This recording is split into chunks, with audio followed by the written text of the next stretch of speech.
Good morning, everyone. Welcome to the Houston Medical Clerkship Grand Rounds. We had a very interesting topic today is early onset Alzheimer's disease, and it's present its own challenges in the diagnosis and management and have very big implication for the family and the patients. So we have today Dr. Chioma Nwabuoku from Caribbean Medical University. She's a fourth year medical student applying for internal medicine residency next year, and I hope that she will do a great job in her future medical career. Dr. Bouquet. Thank you, Dr. Connor. Good morning, everyone. So today I'll be talking about early onset Alzheimer's disease and its variants. Before we dive right in, I'll just give a brief history on how everything all began. Here's a picture of Alois Alzheimer, who is a psychiatrist and a general neuropathologist who was the first person who identified at the time pre-senile dementia, what we now call Alzheimer's disease. And here is Auguste Deterre, who was the first person reported with Alzheimer's disease neuropathology. She appeared to have had the symptoms in her late 40s before being diagnosed with dementia at the age of 51. Her symptoms included memory loss, confusion, language impairment, and unpredictable, agitated, aggressive, and paranoid behavior.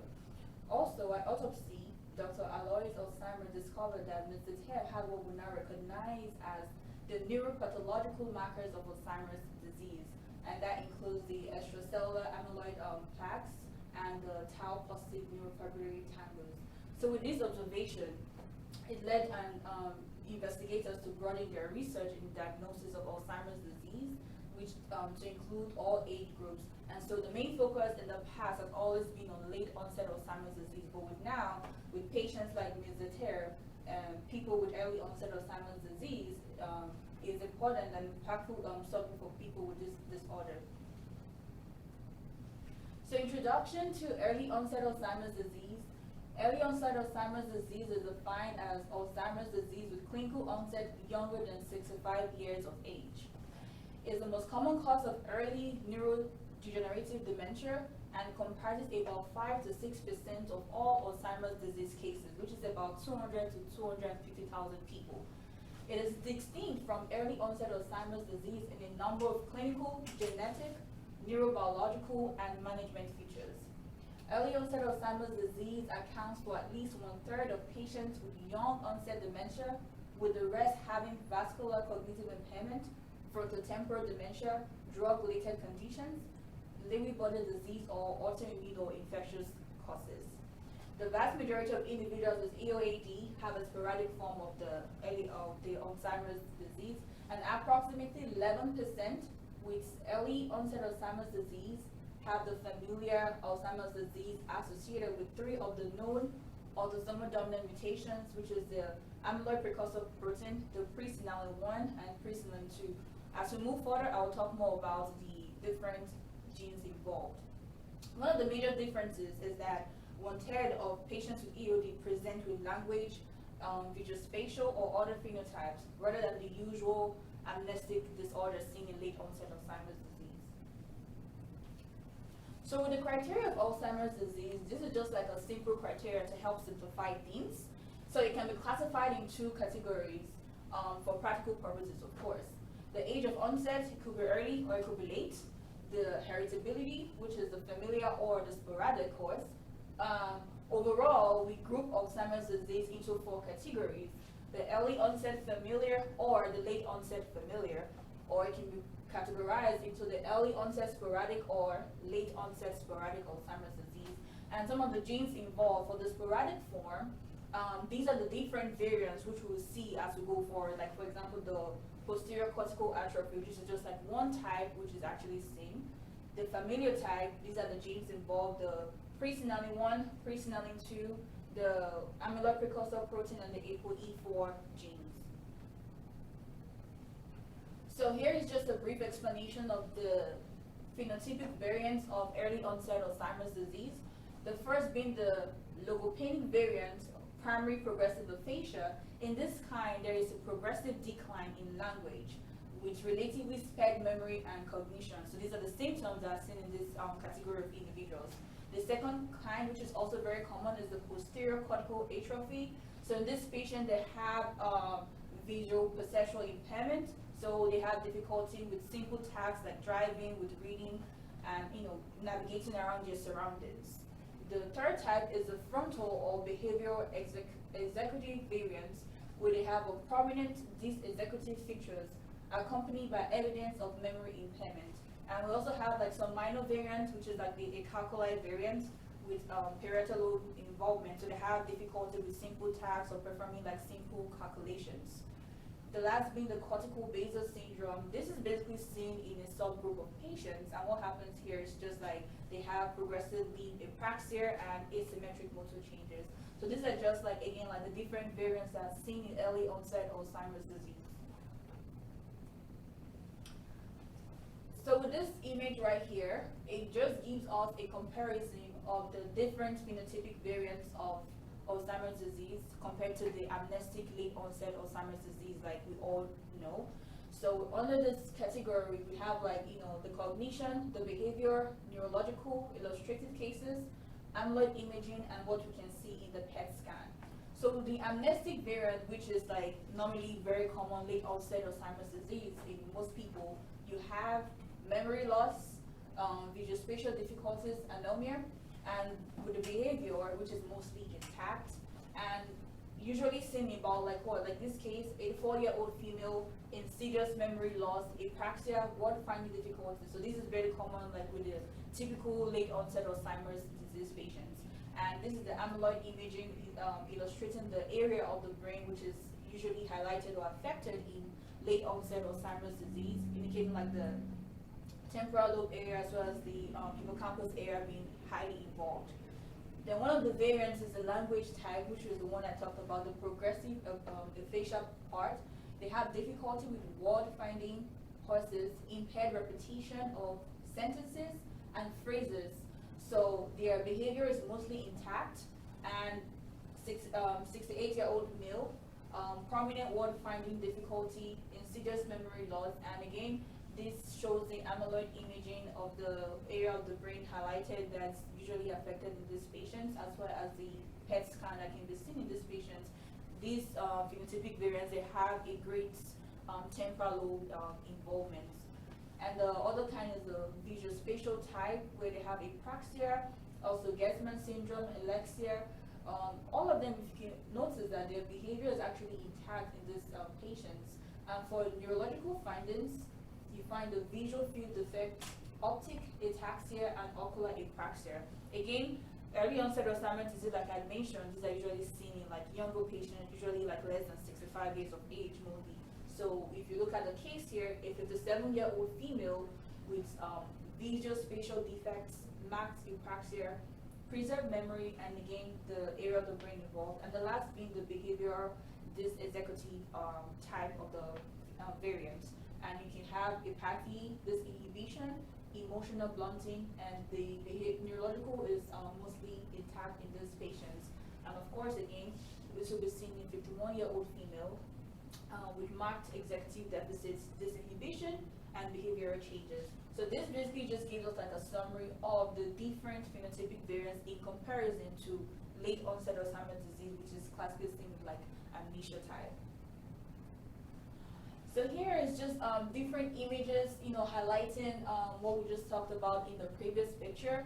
I will start with the image on my right. So here's the percentage of Alzheimer's disease. And you can see here we have the late onset and the early onset and the late onset Alzheimer's disease. With the early onset, so we have about 54% occurrence in the familiar autosomal dominant type. And then we have about 40% sporadic occurrence in the early onset Alzheimer's disease, and a few with the 6% autosomal dominant form. And with the late onset Alzheimer's disease, you can see like a lot of them actually happens as a result of sporadic causes. And here is like about 70%. And the other kind, which is the familial type, happening about 27% occurrence. And here it just gives like a brief detail on late onset Alzheimer's disease, the sporadic form, and the early onset Alzheimer's disease, the familial kind. So with the late onset, again, about 95% of cases, usually onset is usually above 65 years of age, and there's a low penetrance risk genes, and these are the genes involved right here. And with the early onset, the familial kind is usually seen about less than 5% of cases, with disease onset usually less than 6 or 5 years old. And the high penetrance disease genes are the amyloid precursor protein, the pre-signaling 1 and the pre-signaling 2 genes that are actually very involved in this disease. And here just gives us like an image of the kind of plaques we see, which is the amyloid plaques and the neurofibrillary tangles, which are very common in patients with Alzheimer's disease. This graph right here, if you pay attention, the cutoff mark is 6 to 5, basically just demarcating the phenotypic variants of early onset Alzheimer's disease, comparing it to the late onset type or the amnestic type. So the colored images just giving you the different variants basically and how their distribution goes. You can see they're very common in the younger age all the way with different variants, and the amnestic type, starts on and then peaks up from 65 and all the way down.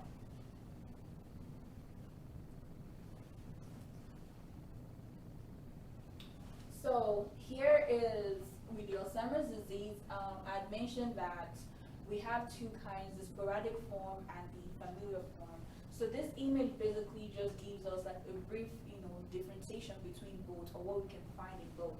So the clinical presentation for the autosomal dominant type, we have the episodic memory and judgment impairments in most. Seizures and myoclonus also not rare. And then the typical presentation, of course, they have behavioral presentation as well as spastic paresis, compared to the sporadic form where they have episodic memory and judgment impairment in most. Seizures is rare in early disease and more common in late disease.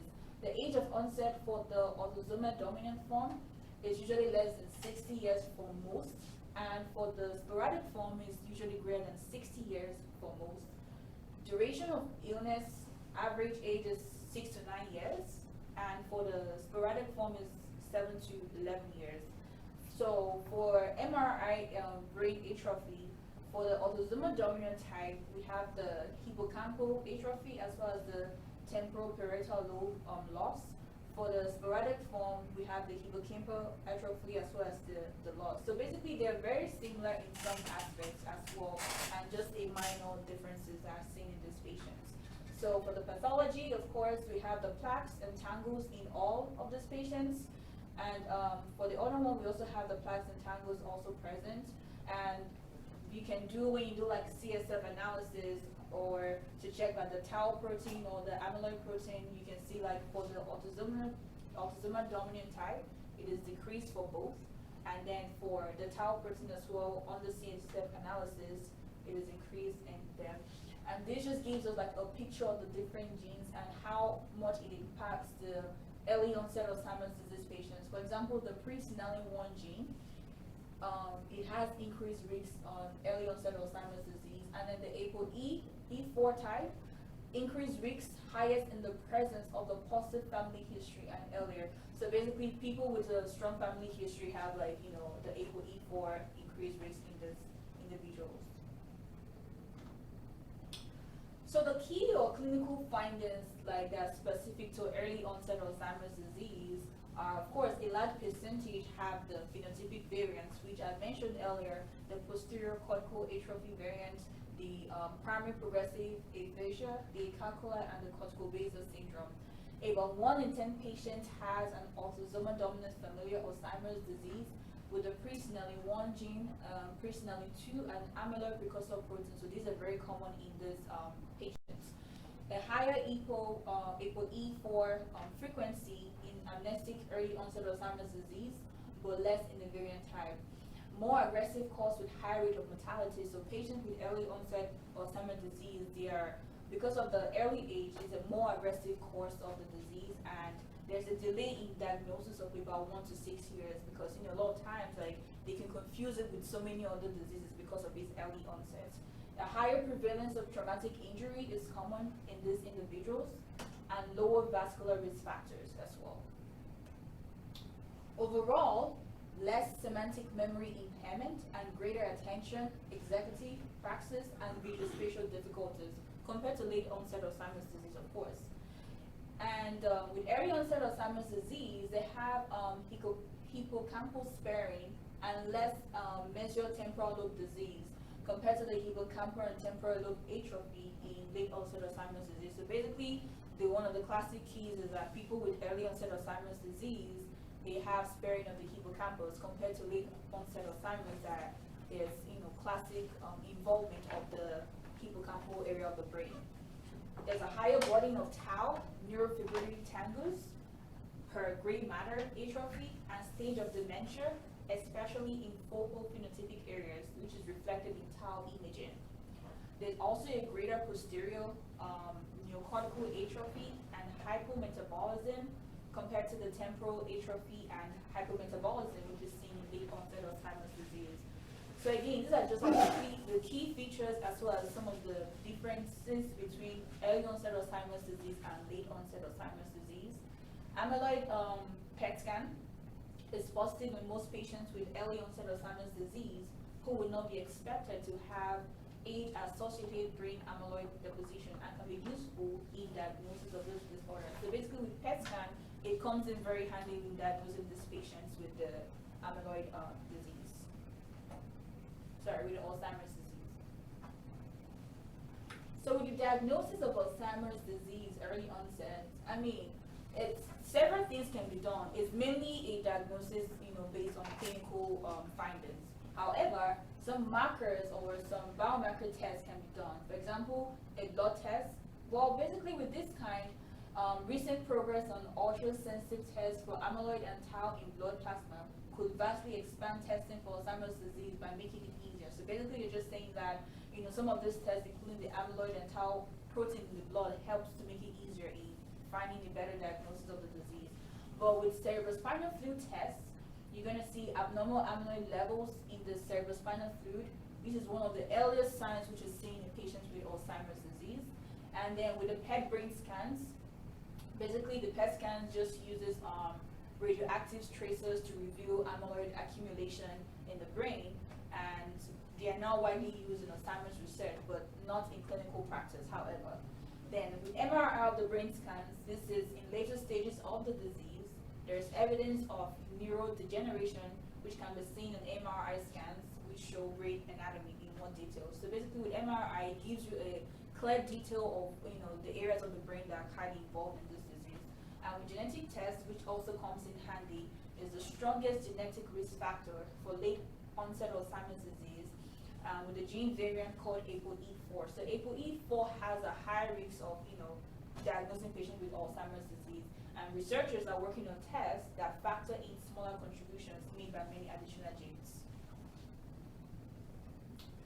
Some of the differential diagnosis of early onset Alzheimer's disease, because it's early onset Alzheimer's disease, is very much easy to confuse it with other things. So even normally, before you actually make a diagnosis, you want to rule out any reversible causes of dementia before you go head on to diagnose Alzheimer's disease.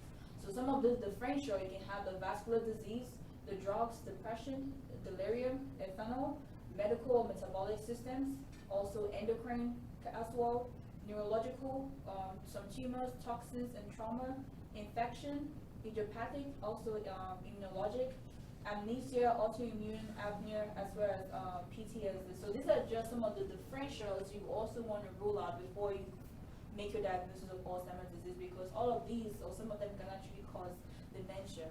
And here's just like a graph giving you like the most common cause of dementia. Like I mentioned before, like Alzheimer's is usually like high up there, which with 33%, and then next being vascular dementia, frontotemporal dementia, Korsakoff syndrome, dementia with Lewy body, and the others. So this is the highest number to lowest number of diagnosed cases in patients under 65 years old.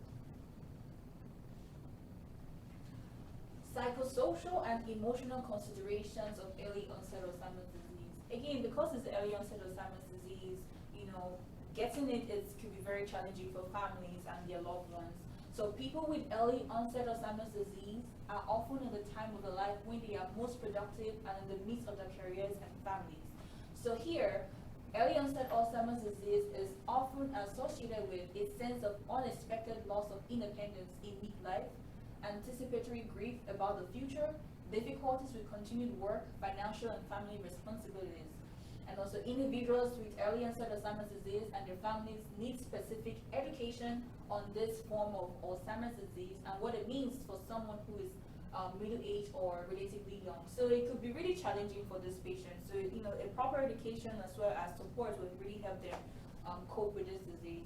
So compared to individuals with the late onset Alzheimer's disease, individuals with early onset have higher levels of disease awareness, early generalized anxiety, potential increased risk of suicide, and the age-appropriate support is needed for them because, again, it's early onset, so a lot going on at the same time for them compared to someone who, have it at their later stages of life. Some of the management of early onset Alzheimer's disease, there is no cure for Alzheimer's disease. However, some management has, come about as the years have gone by. So ACE inhibitor, acetylcholinesterase inhibitors like donepezil, galantamine, and rivastigmine can be given to these patients to help manage their conditions. Also, speech therapy, especially in patients with the logopenic variant where they have difficulty expressing themselves and finding words. Patients with posterior cortical atrophy could benefit from techniques and services for those who are partially sighted. Psychoactive medications to manage behaviors in patients with behavioral or this executive Alzheimer's disease variant type. Electronic calculation devices in those with acalculi may be beneficial. We also have occupational therapy in those with cortical basal syndrome. Genetic counseling again comes in handy for familial Alzheimer's disease when the family history is highly suggestive of an autosomal dominant disorder. And again, provision of age-appropriate psychosocial support is really needed in these patients as well. And there's a matter of things.